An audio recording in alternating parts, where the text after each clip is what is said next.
गौरवाणी प्रचारणे निर्विशेष शून्यवादी पाश्चात्य देशधारणे.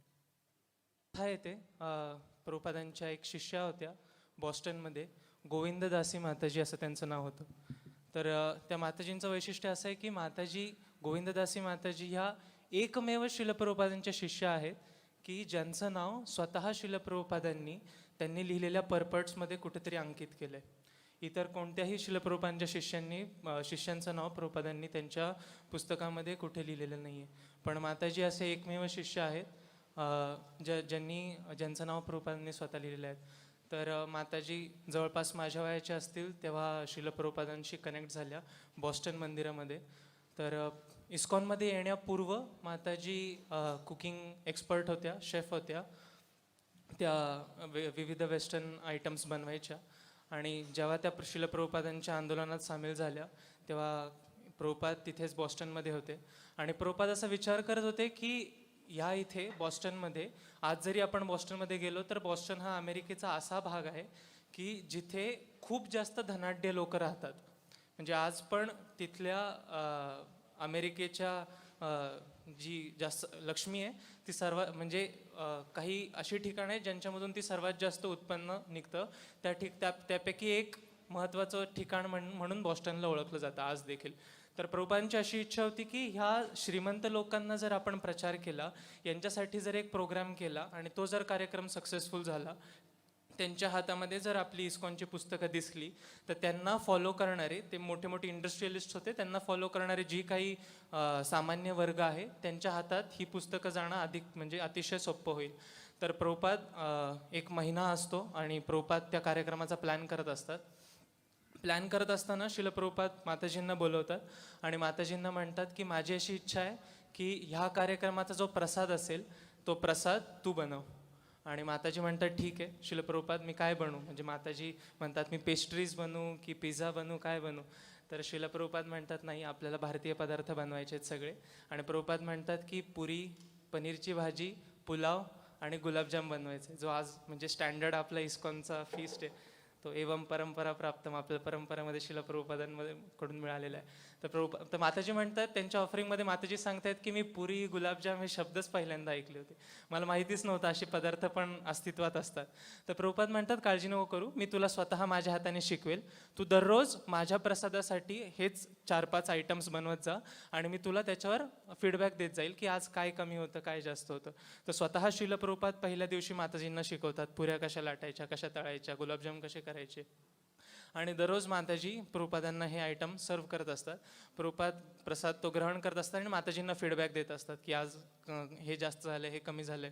आणि 4 ते 5 दिवसात माताजी एकदम परफेक्ट होतात त्या प्रसाद बनवण्याच्यामध्ये. आणि प्रभुपाद म्हणतात आत्ता जी कृती तू वापरली तिला फायनलाइज करू. असं प्रभुपाद प्रत्येक बारीक बारीक गोष्टींमध्ये लक्ष देत असतात त्या कार्यक्रमाचं. सगळ्यांना इन्व्हिटेशन स्वतः प्रभुपाद निगराणी करत असतात की इन्व्हिटेशन्स कसे चाललेत, प्रोग्रामची अरेंजमेंट कशी होती, हॉल कुठला निवडलेला आहे, कसं आहे, हे सगळं स्वतः शिलप्रभुपाद स्वतः त्याची निगराणी करत असतात. कार्यक्रमाचा दिवस येतो आणि शिलप्रभुपाद कार्यक्रम स्थळावर जायला निघतात आणि माताजींना सांगतात तुम्ही एका भक्तांना घेऊन सगळी भांडी प्रसाद भरून हॉलवर घेऊन या.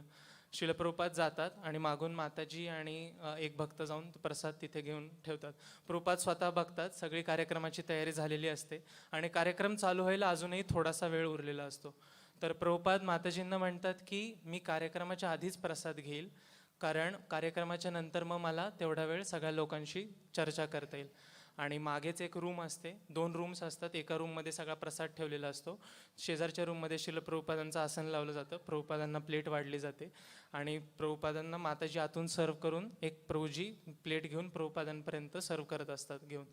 आणि प्रसादाच्या मध्ये प्रभुपाद गुलाबजाम सारखे मागत असतात, 1 गुलाबजाम, 2 गुलाबजाम, असे 3 ते 4 गुलाबजाम होतात. आणि माताजींना शंका येते की गुलाबजाम नक्की प्रभुपादच खात आहेत की मध्ये जे सर्व करतायत भक्त ते मधल्यामध्ये घेत आहेत. मग कारण माताजींनी कधी बघितलेलं नसतं प्रभुपाद एवढे स्वीट घेताना. आणि मग माताजी जातात आणि स्वतः डोकावून बघतात तर खरंच प्रभुपाद गुलाबजाम घेत असतात. आणि शेवटी प्रसाद झाल्यानंतर प्रभुपाद 1 गुलाबजाम मागतात आणि माताजी स्वतः गुलाबजाम घेऊन येतात प्रभुपाद तो गुलाबजाम अर्धा खातात आणि दोन्ही भक्त प्रभुपादांच्या ताटाकडे बघतायत की आता हा प्रभुपाद अर्धा गुलाबजाम ठेवतील खाली आणि महाप्रसाद म्हणून आम्हाला मिळेल. दोघांचंही लक्ष असतं आणि प्रभुपादांना ते समजतं. प्रभुपाद म्हणतात हा गुलाबजाम झाकून ठेवा, प्रसादानं कार्यक्रमानंतर मी स्वतः घेईल. आणि नंतर प्रभुपाद जातात कार्यक्रमाला. कार्यक्रम खूप सक्सेसफुल होतो. बरेच लोक येतात कार्यक्रमासाठी आणि त्याच्यानंतर प्रश्न उत्तर होतात. बरंच बुक डिस्ट्रीब्युशन पण होतं आणि म्हणजे प्रभुपाद खुश असतात. ते प्रभुपादांच्या चेहऱ्यावरून दिसत असतं सगळ्या भक्तांना की कार्यक्रम हा खूप सक्सेसफुल झालेला आहे. आणि रिटर्न येताना माताजींना संधी मिळते. प्रभुपादांचे सेक्रेटरी म्हणतात की तुम्हाला प्रभुपादांच्या गाडीत बसायला प्रभुपादांनी सांगितलं आहे. आणि माताजी आणि प्रभुपाद त्यांचे सेक्रेटरी निघत आहेत आणि हळूहळू गाडी येते. प्रसंग असा आहे की ड्रायव्हर लेफ्ट साईडला बसलेले आहेत, त्यांच्या शेजारीच पुढे प्रभुपाद बसलेले आहेत. प्रभुपादांच्या बरोबर मागच्या सीटला गोविंददासी माताजी बसलेल्या आहेत आणि प्रभुपादांच्या साईडचा जो आरसा आहे त्या आरसामध्ये मागच्या सीटमधून माताजी प्रभुपादांचं मुखकमल बघतायत आणि त्याच्यावर चिंतन करतायत. आणि माताजी म्हणतायत की मला गुरूंचा सहवास एवढ्या जवळून हा पहिल्यांदा मिळाला होता. म्हणजे मला यावेळेस कुकिंगची पण संधी मिळाली. झाल्यानंतर कार्यक्रमानंतर मला स्वतः प्रभुपादांच्या गाडीमध्ये बसायला मागच्या सीटवर जागा मिळाली आणि माताजी मनोमनी खूप खुश असतात की किती सौभाग्य आहे माझं. आणि जशी गाडी बॉस्टन स्ट्रीटला लागते तसं आपल्याला माहिती की जसं आपण रस्त्यावरून जात असतो तर जो व्यक्ती समोर बसलेले त्यांच्यावरून ती लाईट अशी मागे मागे जात असते.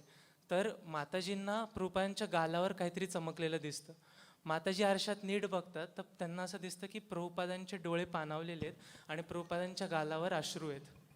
पण माताजींचं धाडस होत नाही की विचारायला प्रभुपादांना. एवढा सक्सेसफुल कार्यक्रम झाल्यानंतर देखील प्रभुपादांच्या डोळ्यात अश्रू काय आहेत, प्रभुपाद का रडत आहेत. आणि उतरतात आणि माताजी सेक्रेटरींना सांगतात की असं असं मी बघण्यात माझ्या दृष्टिकोनात आलं. आणि त्या उतरल्यानंतर गाडीतून प्रभुपाद अतिशय गंभीर असतात, कोणाशीही बोलत नाही, डायरेक्ट रूममध्ये जातात. आणि ते सेक्रेटरी म्हणतात की ठीक आहे आपण सकाळी बघू, आता प्रभुपादांना डिस्टर्ब करायला नको, रेस्ट घेऊ दे. सकाळी प्रभुपाद दर्शन द्यायला त्यांच्या रूममधून बाहेर येतात आणि माताजी आणि ते सेक्रेटरी धाडस करत शिलप्रभुपादांकडे जातात आणि शिलप्रभुपादांना म्हणतात की प्रभुपाद कालचा कार्यक्रम कसा होता. आणि प्रभुपादांचे डोळे एकदम चमकतात. प्रभुपाद म्हणतात कालचा कार्यक्रम हा खूप जास्त सक्सेसफुल झाला होता आणि काल म्हणजे जे काही वार्तालाप झाला होता त्याच्यातून तरी मला असं वाटतंय की यातले बरेच जण कृष्ण कॉन्शियसनेस ॲक्सेप्ट करतील, कृष्ण भावनाभावित बनतील.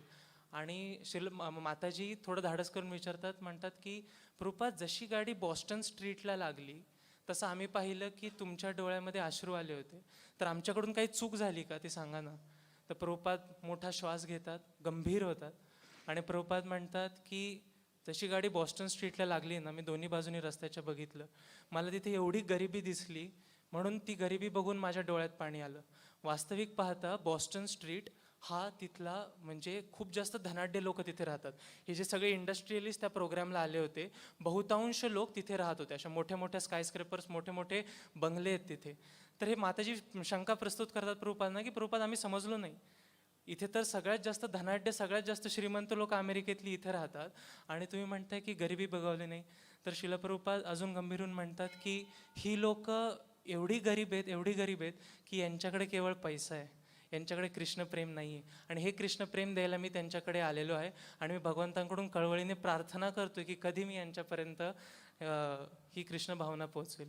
तर मी या शिलप्रभुपादांना हीच प्रार्थना करतो की जी करुणाभाव त्यांच्यामध्ये होता त्यातला थोडा तरी मला मिळू दे आणि त्यांच्या या दिव्य आंदोलनात इस्कॉनमध्ये थोडासा तरी वाटा सहभाग करण्याची शक्ती त्यांनी मला द्यावी. हरे कृष्ण. शिलप्रभुपाद की जय. फार फार धन्यवाद प्रभूजी.